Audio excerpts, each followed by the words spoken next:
Mag-share lang ako sa inyo. Grabe. As in talagang sobrang grabe na. Alam niyo ba kung bakit? Ay! Yan mo. Eto mga pangga ko. Yung Scarminator cream ko na in-order ay hindi pa dumarating. So ngayon, charan! Wala nang laman! O, di ba?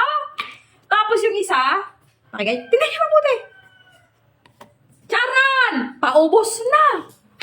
O, anong gagawin natin ngayon? 'Di ba? Ayan lang ang ating sikreto. Paubos na. Anong gagawin ko ngayon? Ayan lang ang aking sikreto. Wala na. Alam nyo ba, marami akong tigidig-tigidig. Yung mga pinagdaanan ng mga pimples marks ko na nangitim. Ayan lang ang nakatanggal. Nag-faded, namuti. Pero, ang problema ko ngayon, naghihingalo na. Paubos na mga pangga. Di pa dumarating yung order natin. Kailan kaya darating? I-update ko kayo pag dumating na. Pero for now, sisimutin ko muna yung natitira na yan. Okay. Ayan yung mga nilalagay ko sa mga pimple marks ko, yung mga nangingitim na mga pimple ko. Ayan lang po talaga ang nilalagay ko. Paubos na yan mga bebs ko.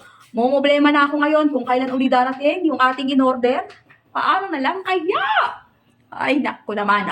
Kung gusto nyo rin, matakpan o mag-faded, matanggal yung mga pinagdaanan, yung mga masasamang pinagdaanan, charot lang, yung mga pinagdaanan na mga pimple marks nyo dyan, para matanggal yan, ayan lang.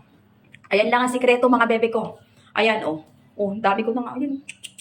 Yung mga kagat na mga mababait na mga, saan ba yun dong? Simborer? Mga simborer. Di ko alam kung tama ang pronunciation ko. Basta insect siya mga vibes ko. Tapos yung insect na yun. Sa palay yun, ang gagaling.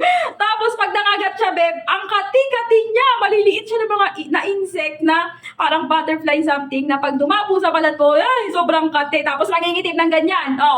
Ayan lang yung nakatanggal, beb. Grabe talaga, promise. Hindi ko alam kung anong, ay, nako, ewan ko na lang. Basta ayan na yun. Pero wala na, paubos na. Kung gusto nyo rin yung ganito, sinasabi ko sa inyo, hindi to etchos ha. Nakapaka-useful talaga nito. Dalian mo na, i-check mo na. Try yung umorder, baka sakaling mauna pa dumating yun sa inyo kaysa sa akin. Dalian nyo lang. Sayang yan, naka-discount sale yan sila ngayon.